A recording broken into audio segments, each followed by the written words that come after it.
prayerful one, and after much prayer, we feel that it's right for our family.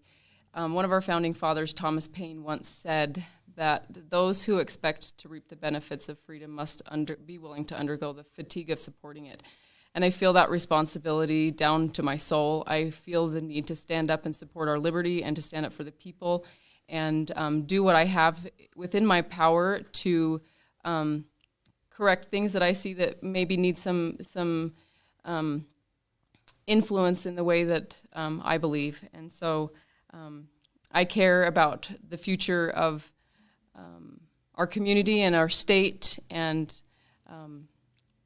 here I am. Very good. Representative LeBeau. Dos hisi drop na sitna. Hisi hithi nananit nina. Not ne Greg LeBeau nananit ni sana. Nananana.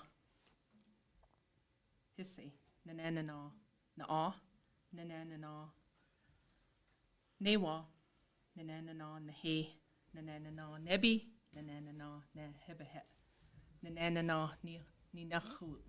Ni ithajana da anta na, ni ithajana da anta na. What I've said is, hello, my relatives. My name is Coming Woman. My mother is Pretty Woman, also known as Rosalie Sage LeBeau. My father is Cheyenne River Sioux, Greg LeBeau. I'm a mom, I'm a grandma, I'm an auntie, I'm a big sister, I'm a little sister, and I'm a politician. I serve at House District 33 for the past 2 terms and proudly served that. And I'm happy to be here, and I'm happy that you are all here with me. I'm running because I've had a passion. I've had an uncle who inspired me to speak up and stand up for the people who are indigenous to Wyoming. That is the Eastern Shoshone and Northern Arapaho, Wyoming's 2 indigenous tribes. And over 60% of my district is tribal. Born and raised here all my life. This is what I know. But also, we live in 2 worlds. 2 worlds being that we believe in education, we believe in equality, and we believe in the opportunity of the dream, whatever that dream may be. It could be indigenous dream or the great American dream. Or you could have both. But that's what I stand for. I stand for future generations. I stand for us to be educated. I stand for us to be happy and healthy in whatever it is that we do. And so that's why I'm running for House District 33. Ho-ho, thank you. Thank you.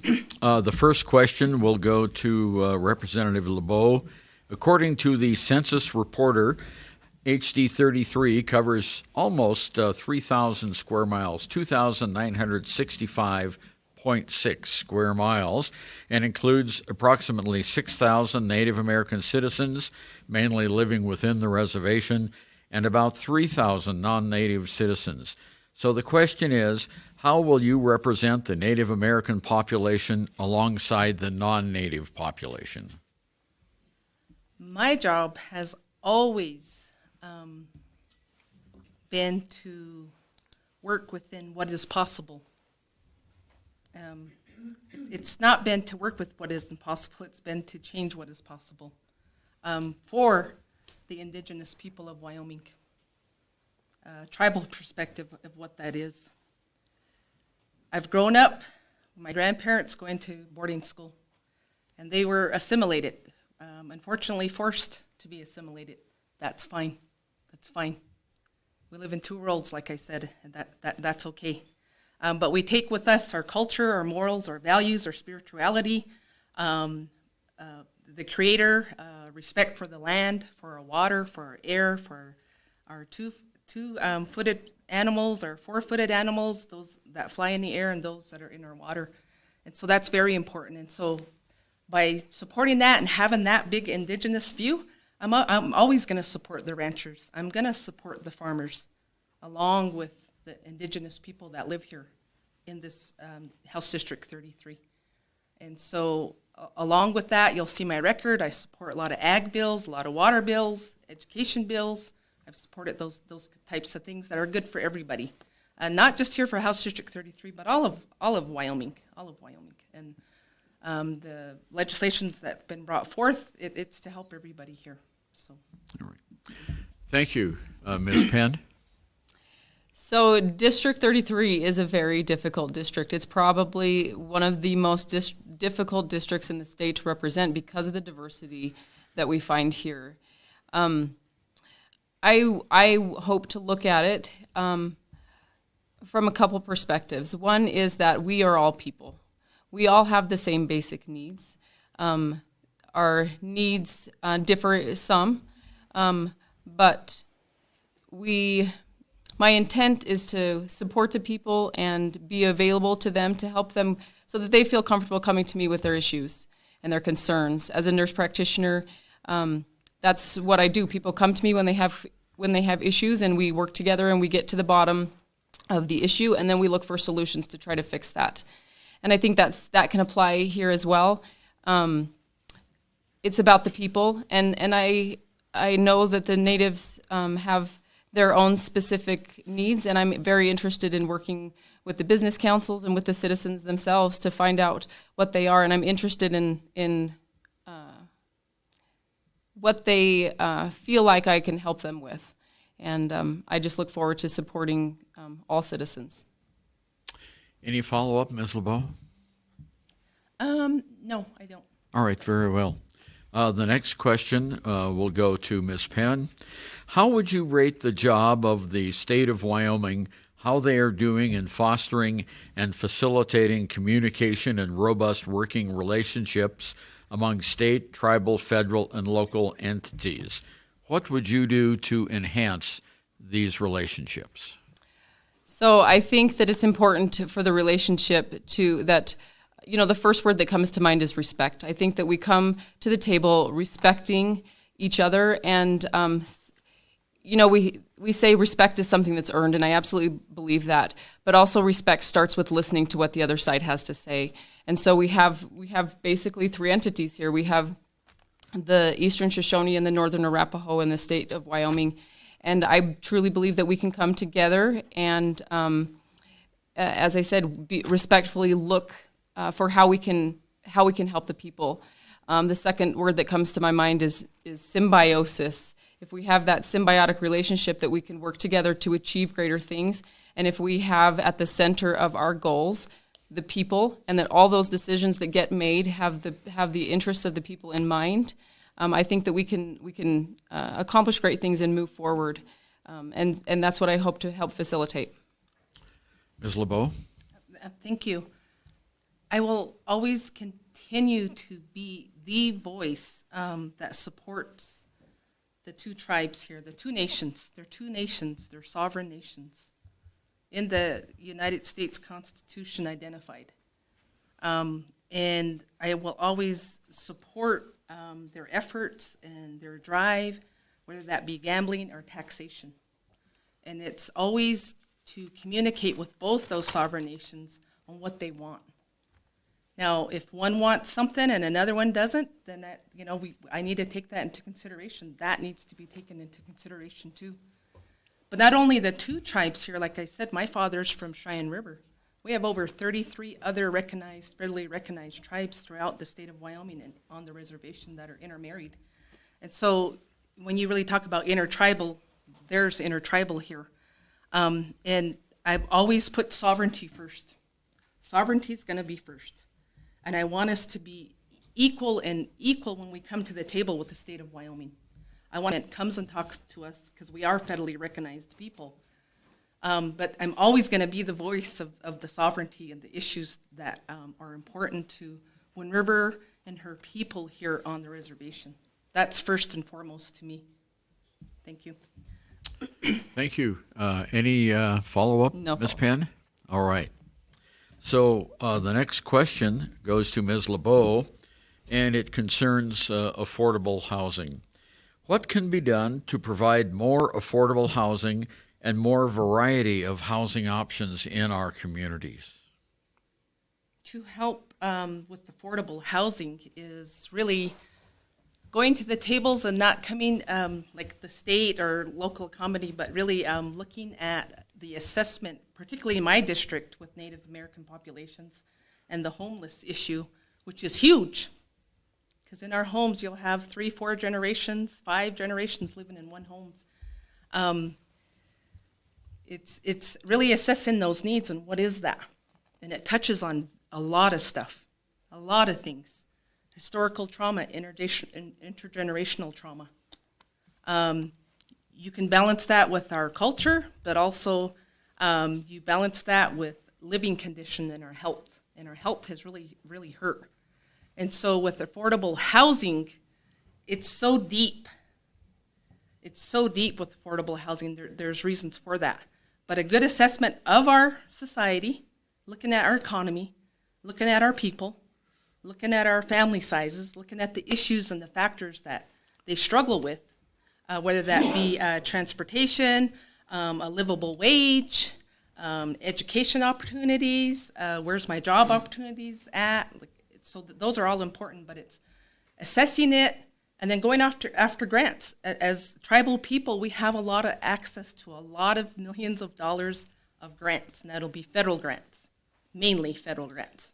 And I think that's very important to really have us take a good look at that and see where the support of the state can support us in that and meet that collaboration and partnership with addressing affordable housing here. Okay, yeah.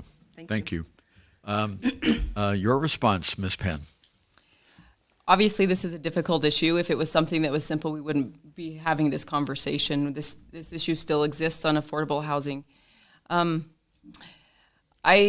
As I understand it, and I'm still learning a lot of these things, of course, but as I understand it, a lot of the land here is not deeded, and therefore it makes it difficult for those living in a home or looking to live in a home. It's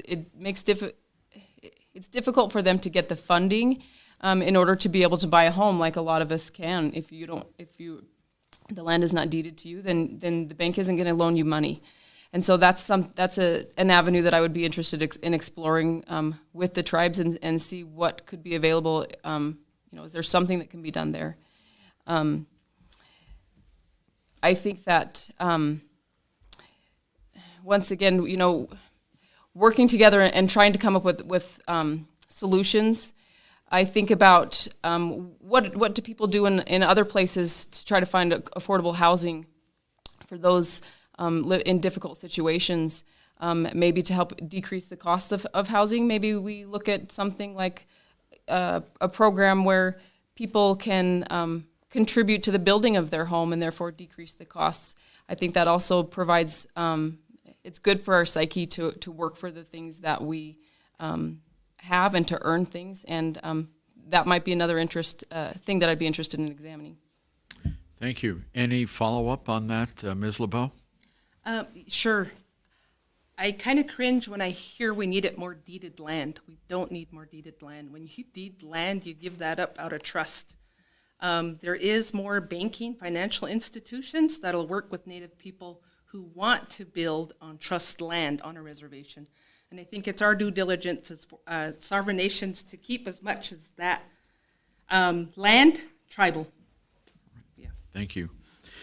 At this time, I'll ask the volunteers in the room to go and collect any questions that you may have. If you would raise your hand if you have a postcard with questions so they can be collected, we'd appreciate that. And then we'll consider those questions in the audience question round at the conclusion here. We do have some seats up front. If you would like to come up front and have a seat. I'd also like to acknowledge we have quite a few elected officials in the room tonight. We have Clarence Thomas of the County Commission. We have Lloyd Larson from the State Representative in Lander, Pepper Ottman from District 34. We have Senator Cale Case from Lander. We have City Council Member John Larson from Lander. Thank you all for coming. I hope I didn't miss anybody, did I? All right. No, I don't believe so. Okay, let's go back to our questions. And Ms. Penn, this question is to start with you. And this is on a tax issue. Currently, there is an internet tax exemption for tribal members. Should tribal members be taxed for internet purchases? Should enrolled members of the tribes living on the reservation receive an internet tax exemption? Could you read the last part of that to me again? Should enrolled members of the tribes living on the reservation receive an internet tax exemption? This is a difficult question for me. I don't know a lot about this. I have scratched the surface here. This is definitely something where, once again, I feel like engagement of citizens to be involved with their legislators to help them know what they feel is right. So if the tribes feel like if the exemption has been granted and the tribes feel like that's something that is beneficial to them, then I would definitely be interested in looking further into that with them. I would definitely need to get more information. All right, thank you. Ms. LeBeau. Most definitely should be exempt from internet sales. It's just currently, if I buy a vehicle and I get the dealership to deliver it to the reservation, I don't have to pay those taxes because it's delivered here. And again, we're sovereign nations, time immemorial. I'm not a fifth or sixth Wyomingite. I'm since time immemorial. My ancestors were here before the state of Wyoming claimed statehood, and so again, it goes back to sovereignty, and I think that's important, and I think that's something that's our right, is to not be taxed on internet sales. Any follow-up, Ms. Penn? All right, very good.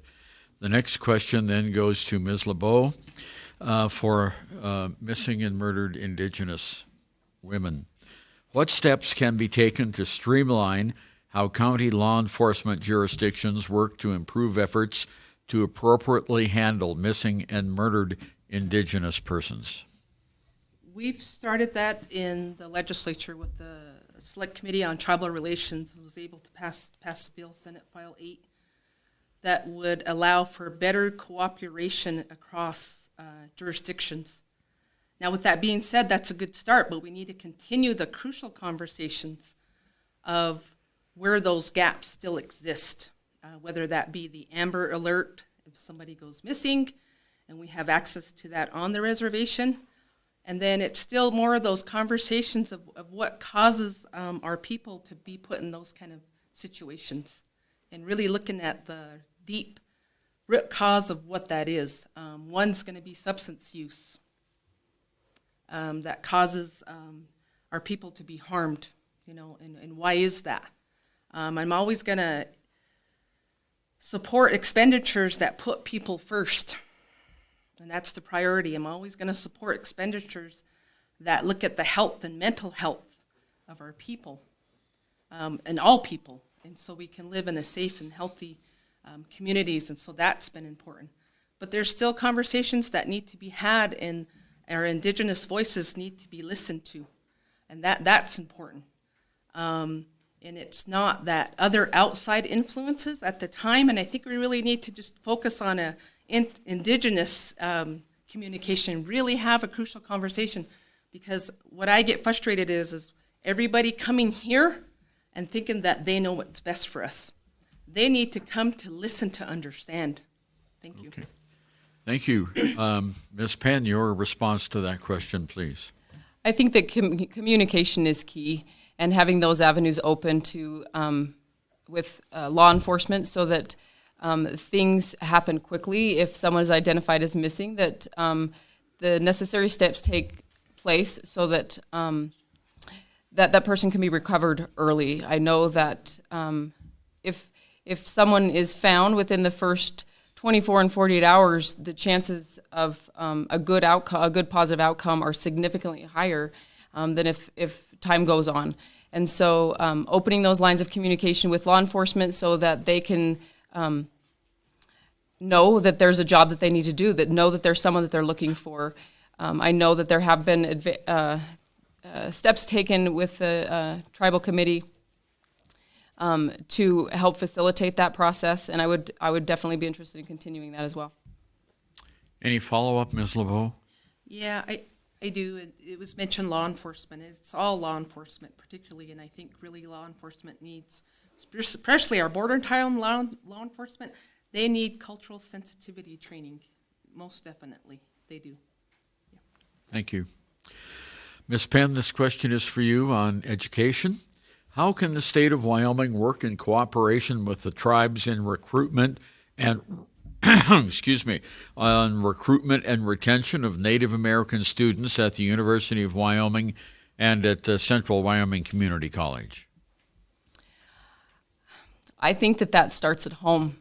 I think that we instill in our young people a desire to go beyond a high school education and advance in that way, and then facilitate the support of those things. Our students here in Fort Washakie and Wyoming Indian, a lot of times they get put on the Hathaway scholarship plans and things. But a lot of times graduating alone is a struggle. And so it starts back with the basics to prepare and equip the students to succeed in those realms. And then they can educate themselves and come back and perpetuate that again. Okay. Ms. LeBeau. Nothing is more important than the education of our children.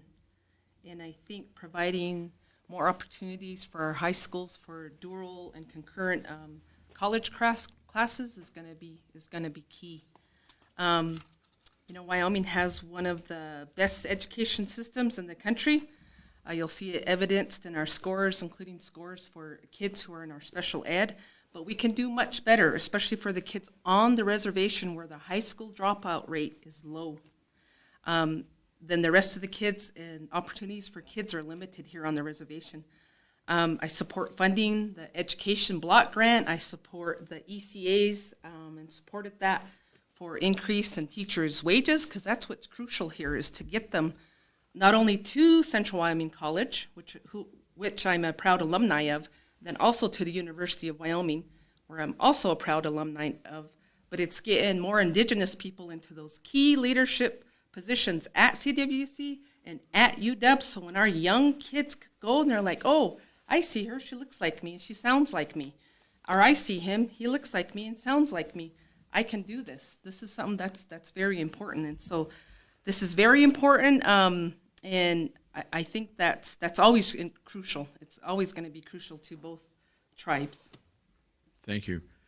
Any follow-up, Ms. Penn? Just one thing. She mentioned low dropout rates.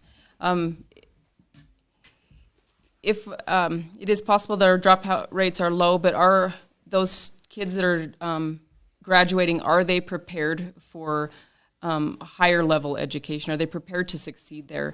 And because I have close family ties to those in education on the reservation who see that, I think that we have wonderful teachers.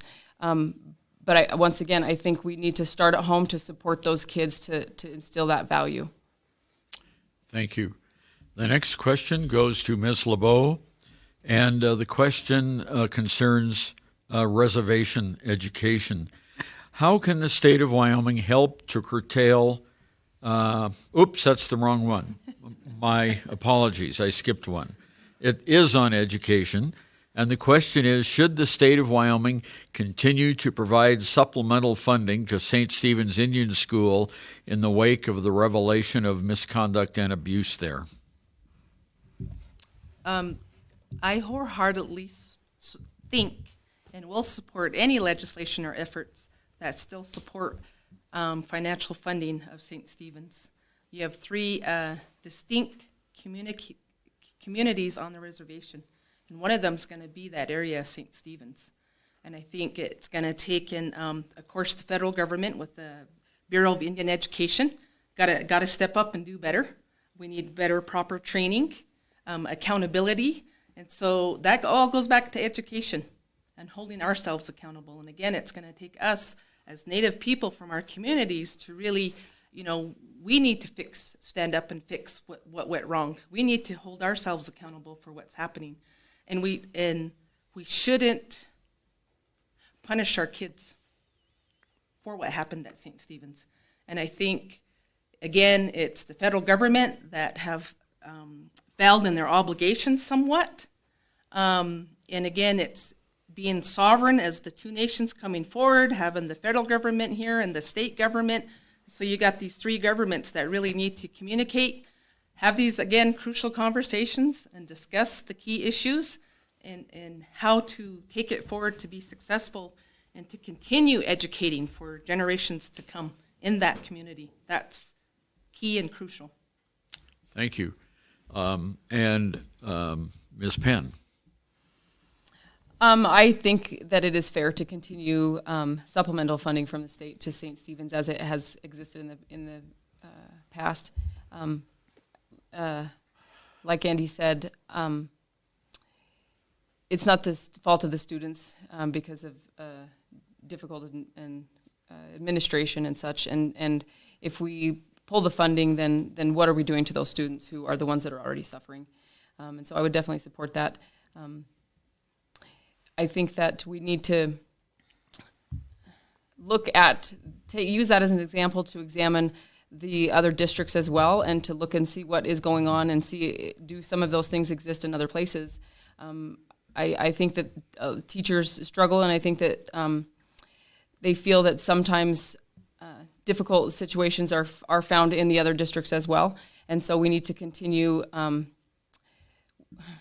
don't just put the spotlight on St. Stephen's. We need to also look at our other schools and make sure that we're not having similar problems happening in those other places.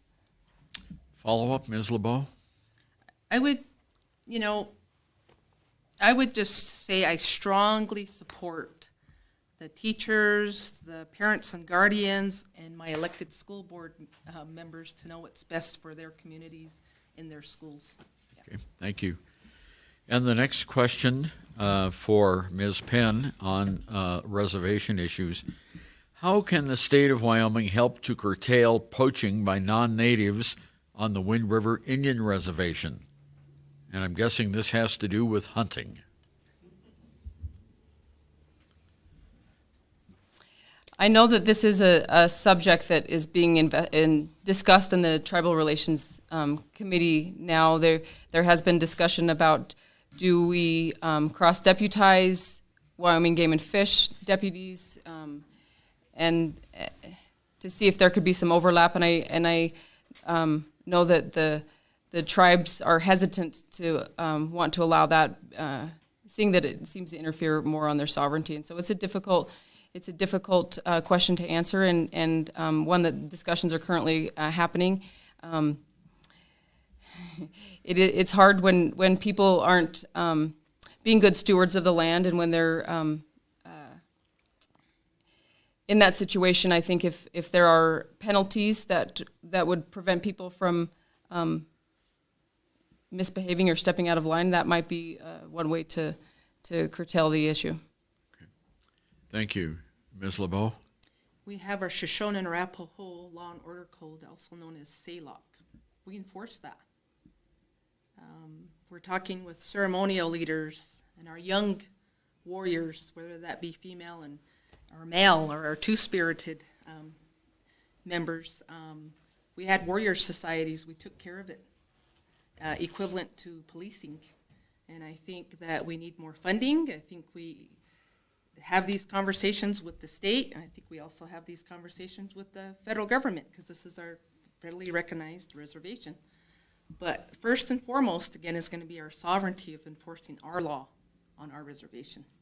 And again, coming as equals, the state and the tribe, listening to our elected leaders, what does that look like? And making sure that we're not there's no unintended consequences that is going to chip away at our sovereignty, especially when it comes to our hunting. And we have prime elk, deer, we have wild game, and something that we're very proud of on our lands. Okay, thank you. Any follow-up, Ms. Penn? No follow-up. The next question then goes to Representative LeBeau. Some estimates indicate that there are over 12,000 abandoned and feral horses on the reservation that have devastating impacts on vegetation in riparian areas. This year, the Wyoming legislature appropriated $500,000 to assist roundup efforts by the tribes and the Fish and Wildlife Service. However, it is suggested that this will only be enough to offset the number of foals born the following year. Do you believe the state has an obligation to provide additional resources for reducing the horse population to a manageable number? Why or why not? The question, does the state have an obligation? I would say somewhat, but there's a balance. And so it's going to come back to our tribal on the reservation, 12,000 feral horses. I could tell you supported legislation. I spoke in committee about that, and I see what it's doing to our land. It's not good. Our horses came. We were good horsemen people, tribal people became, but they're not indigenous to our lands here. They weren't. Buffalo were. Hanacha. They were indigenous to our lands. Unfortunately, we're trying to bring them back. But I just think, again, conversations of what that looks like, our tribal leaders taking the lead and what that's going to look like, and working with our tribal fish and game people.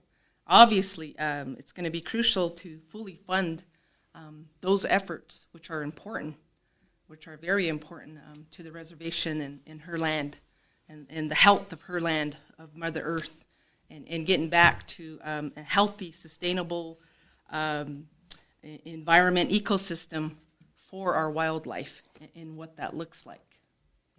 Okay, thank you. Ms. Penn. I would also say that I'm not sure that the state would have an obligation when we're talking about feral horses on the reservation. But it is obviously, and it's not just on the reservation that feral horses are damaging our lands. It's a conversation that needs to happen in other places as well. And so if we can continue that conversation, continue working with the tribes if we're talking about wild horses on the reservation, and it is an issue that needs some attention, and hopefully I can facilitate continuing that. Okay. Any follow-up, Ms. LeBeau? There is a national effort throughout Indigenous country with our National Congress of American Indians as far as approving a resolution. It's been some years back where it's allowing true sovereignty of reservations, tribal nations, to construct and operate horse slaughtering houses. And I know there's pushback from the animal community about that, but the way what I could see us as Indigenous people doing that is doing it in a respectful way. But again, that's going to exert our sovereignty, provide a little bit of economy here, take care of the problem, and provide jobs. Okay, thank you very much. The next question goes to Ms. Penn, and it concerns solid waste. Illegal dumping on the reservation is a serious problem the two tribes are left to resolve. The solid waste generated on and off of the reservation is being dumped illegally on the reservation to avoid tipping fees at the county landfills. Solid waste generated on the reservation is being dumped unlawfully because of the distances residents have to travel to transfer stations to dispose of trash. Solid waste is governed by federal, tribal, state, and county jurisdictions. Now the question is this: what role, if any, does the state have in resolving this issue? I talked earlier about the what a relationship looks like between the tribes and the state and the federal government, and this is obviously an example of that, where people need to come together and work together for a solution. I don't have the solution, and I know that that's a difficulty once again, or we wouldn't be having this conversation. But I feel like a broken record. Continuing these conversations is important, and something that I'm interested in continuing to learn more about from the tribes and from the state, and to see. I know that with ARPA funds recently, there was some attempts to try to fix the solid waste situation, and ultimately I think that it didn't end up going through, but we need to keep working and keep having those conversations. Thank you. Ms. LeBeau? In this one, solid waste is huge. Ever since I served 18 months on the county commission, we talked about it and then got on to the state legislature, still talking about it in our select tribal relations committee. And I think there is somewhat, I'll say in this case, a state obligation to come together and help the tribes, the federal and the county. We go and we travel these border towns and we pay taxes. We pay our taxes when we go there and we spend our money. And our dollar turns over a lot of times when we have our per capita payments or we get any kind of special payment. And so what kind of services does the reservation get, in return for that? We've always kind of talked about that, and that's been a concern. And the big one has been solid waste. And so when you have non-natives coming in dumping illegally, that's the issue. It is there. Dumping illegally on the reservation, that's the problem.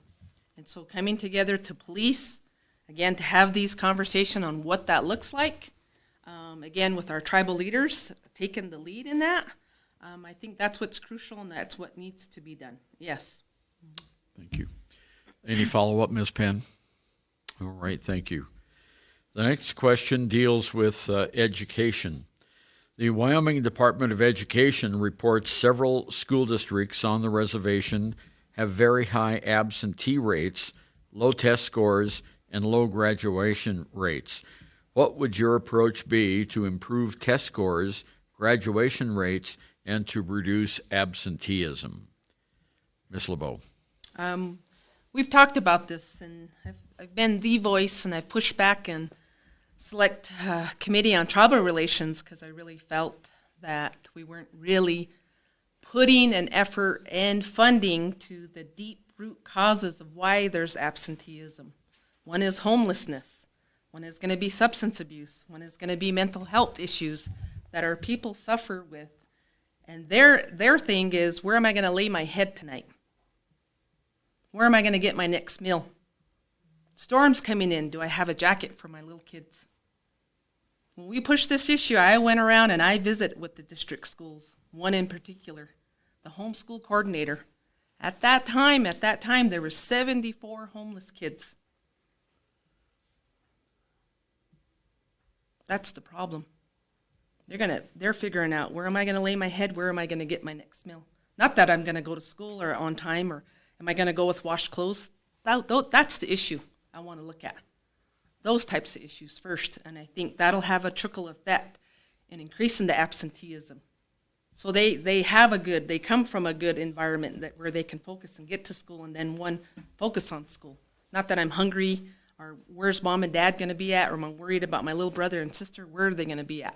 So it's really having those kind of conversations of really looking at absenteeism. It goes so much deeper into deeper issues. Thank you. Ms. Penn? So I'd definitely agree with that as well. I think that absenteeism at schools is more of a symptom of the problem and not the problem itself. I don't know that increasing funding or anything like that in that type of a situation for education purposes is going to fix that issue. As I've already said before, the problem starts at home, and so we do need to see what can be done at the ground level at homes to help support those kids so that they, a lot of times it seems like school is sometimes a reprieve from their home life, and so they don't have the support at home to encourage them to go to school and encourage them to get an education. They go to school to see friends and to have something to do during the day, but there are a lot of issues that need attention. This is a big issue. It's a very big issue, and we need to continue to look for ways to facilitate what can we do to intervene in those ways at home. Any follow-up, Ms. LeBeau?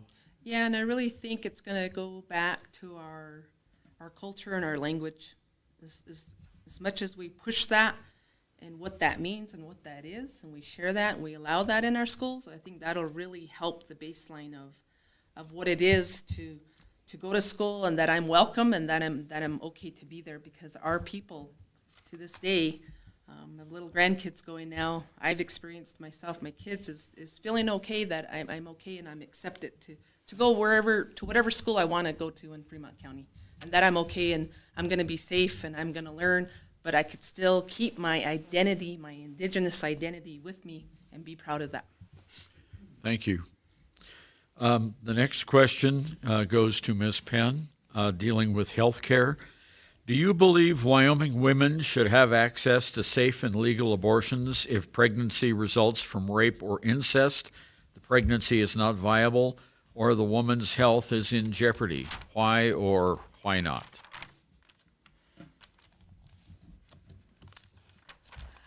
I believe in the Constitution, and I believe in people's rights. And I believe that our Constitution protects right to life. I will be forever an advocate of life. I sincerely feel for people who are in the position of, or in that question of abortion. For me, the one question of abortion, it comes down to one question, and that is, at what point does life begin? And I believe that life begins at conception. And therefore, if we're talking about abortion, we're talking about the involvement of two lives. And I will always support the right to life for both the born and the unborn. Thank you. Ms. LeBeau? I'm pro-choice. I'm a strong Indigenous woman. I'm going to speak up and speak out. I do not want no government walking into the doctor's office with me, with my daughter, with my granddaughters. Ever. Ever. Very spiritual. Hinani ina. Northern Arapaho woman. Hisse. Proud woman. We talk about liberty. We talk about freedom. That is my liberty and that's my freedom. And at the end of the day, who's going to judge me? My Creator. Tukanchula. That's who's going to judge me. And that's between me and him. Me and him, nobody else. Especially if there's incest, rape, or the life of the mother is in jeopardy. She should have that liberty and freedom to decide what's best for her. Autonomy is so important. Autonomy is so important. At the end of the day, Creator's going to judge me for what that is. And I respect the liberty and the freedom of anybody's choices. And I have no desire to go in and start dictating and passing laws that are going to follow any man into their doctor's office. I will keep that private. Thank you. Any follow-up, Ms. Penn? No. All right, the next question goes to Ms. LeBeau. Excuse me. The current wage gap between men and women in Wyoming is 65 cents, the largest gap in the entire United States. That means for every dollar a man earns, a woman earns 65 cents. Another way to look at this gap is that Wyoming women basically stop getting paid in August, on August 29th of each year. Do you see this as a problem? If so, what could be done to eliminate this disparity? And if not, why? It's a huge problem in Wyoming. I've always supported legislation, went to the mic, and want equal pay. And I want livable wages. So the great people of Wyoming can have a quality life, and whatever that is. And it's equal. Women do a lot. Women have done a lot. Talk about traditional roles. They may work, and then they go home, and they do their second job, or maybe their third job, if they're raising grandbabies. And a lot of the Nawas here, they're doing that now, just like myself personally. And I think it needs to be changed, and I think it really needs to be assessed and looked at. And I think we've had enough studies, we've talked about it enough, and I think there needs to be some action and some legislation in order to help women be equal. We are the equality state. That's what I stand for. And I'll fight and do my due diligence, whether that's the education piece of it or just working with jobs or whatever that means, non-traditional jobs, voc rehab jobs, wherever that is. Women are key. You'll see them stepping up into non-traditional roles that were mainly held by men, and they should be getting that pay. They deserve it. They work really hard. Thank you. Ms. Penn? So I believe that men and women are different. And I believe that as such, we all come with different traits and characteristics, and that's okay, and that's normal, and that's natural. I believe that women are generally more nurturing and more suited to take care of children. I believe that men are physically stronger in most situations and are more suited for more physical labor. Not to say we can't have switching of roles. I'm for those things. But when we're talking about generalities, men and women are different. And that's not a popular thing to say these days, but I think that it's truth. Wyoming is our industry is extraction, and that's very physical, heavy labor. And generally, women don't navigate to those opportunities as much. Also, because women are more prone to be the ones to be the nurturers and the carers of their children. Oftentimes they start families before they finish their schooling, and therefore maybe they're not trained as well to get the higher paying jobs. Maybe they need to get part-time jobs or different things that are more flexible for their schedules. As a woman who works, I have never made less than my male counterparts strictly because I'm female. If you go to Walmart, if you go to McDonald's, you will not get paid less strictly because you're female. There are differences between men and women, and I think that makes up a majority of our gap. Thank you very much. Ms. LeBeau, any follow-up to that?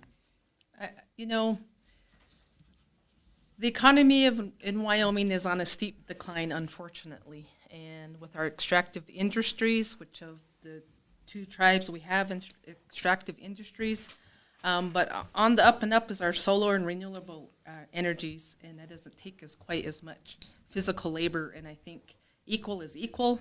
Women are just as equal as men, and they contribute just as much to the societies and our communities here at Wind River and throughout Wyoming. Thank you. Are you ready to have some fun? Everyone's nodding their head yes. Okay. So now we're going to the lightning round. All right? This round is called the one-word lightning round. Each candidate will be given a word or a phrase and just 15 seconds to respond to that word or phrase. Then the next candidate will be given a different word or phrase and will have 15 seconds to respond to that. Each candidate will be given a total of 4 words. The idea with this round is to hear what associations each candidate makes when given a simple prompt. And Ms. Penn, you will go first. Common good. Common good. What can we do to improve the lives and the situations of all of those around us? Ms. LeBeau, collaboration. Agreeing to disagree and focusing on that big picture. Ms. Penn, equity. Our Constitution guarantees us the right to all be equal. Ms. LeBeau, boundaries. Healthy boundaries, being vocal and stating them, and that's healthy, and that's good to communicate that. And we could still work together and within them and across them. All right. Ms. Penn, culture war. Culture war, I think focusing on one another's differences rather than focusing on our strengths and working to be united. Thank you. Ms. LeBeau, censorship.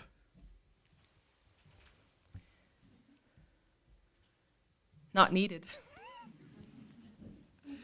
Ms. Penn, tribal sovereignty. Guaranteed by treaty and respectable. And Ms. LeBeau, tribal relations. Improvement. All right. Well, excuse me, we've now come to the time for the audience questions section. A league volunteer received the questions and selected 2 of them. Post-forum, the questions asked tonight will be shared with the candidates in the hopes they will answer these questions in a public format. And again, I want to remind everyone we have another forum tomorrow evening at the Carnegie Room at the Lander Library, and a different set of questions will be given to the candidates. So they're not going to have a chance to think about what we asked overnight and come up with another answer. Okay? Here are the audience questions. Let me shuffle them here. What is your thought on hemp growth on the reservation in Fremont County or Wyoming? And this question begins with Ms. Penn.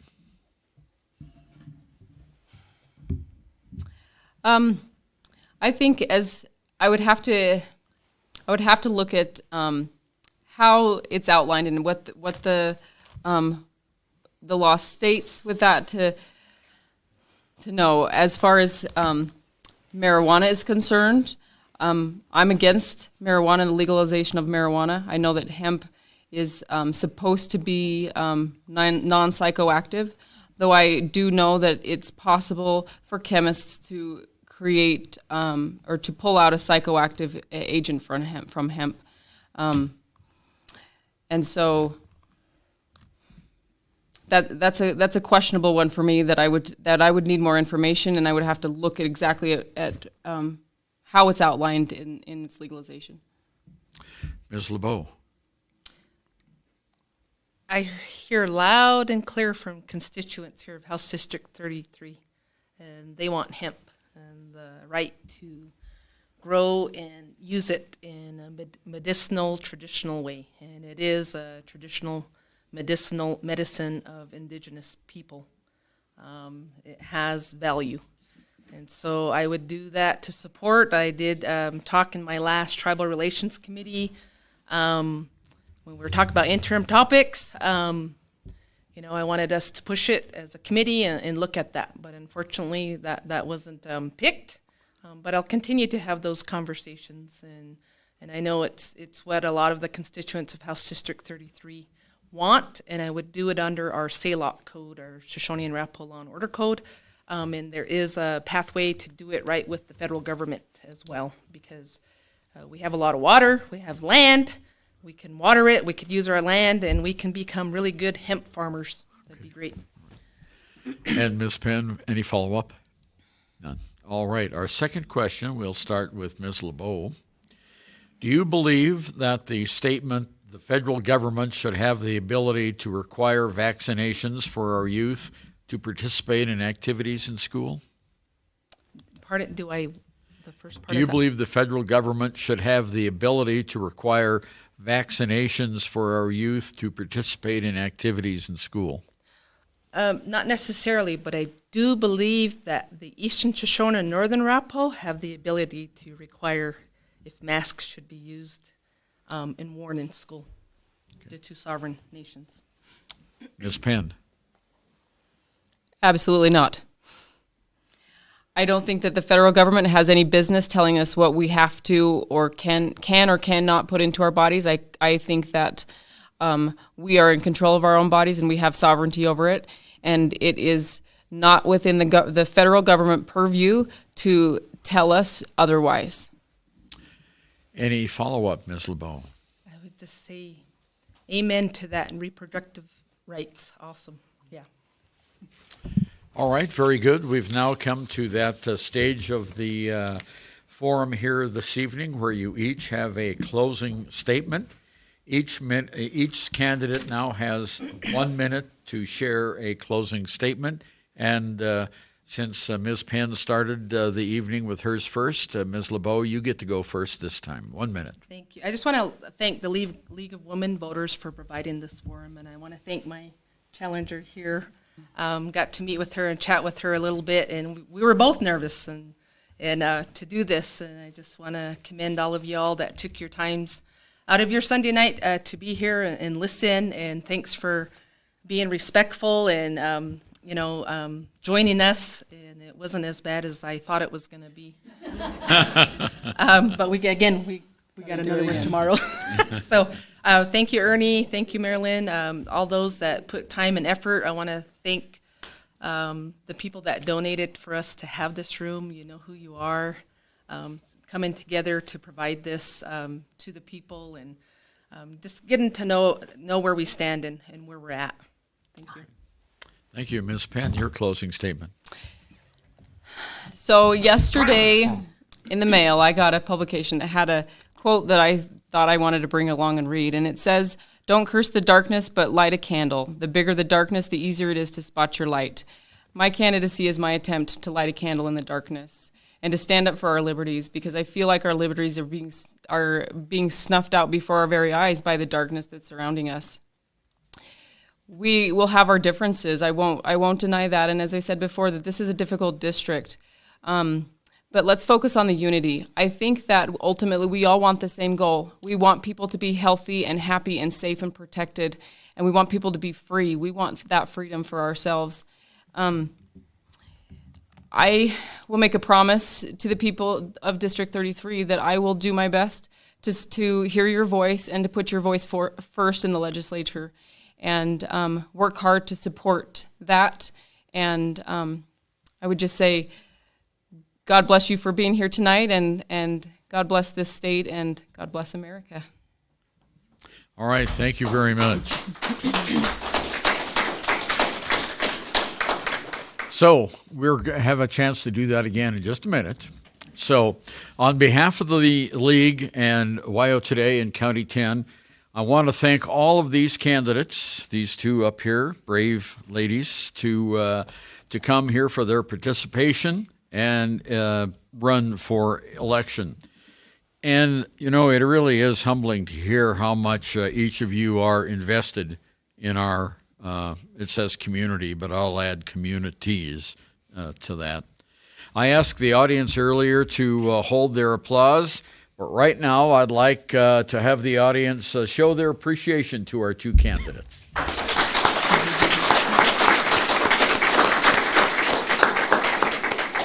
We invite you to join us for some light refreshments at the back of the room and the opportunity to meet and connect with these two candidates. And remember, we're going to do this again tomorrow at the Carnegie Room at the Lander Library. Doors open at 5:30. The forum will begin at 6. And we're going to ask different questions tomorrow. They're not the same questions. All right. Thank you for attending either online or here in person.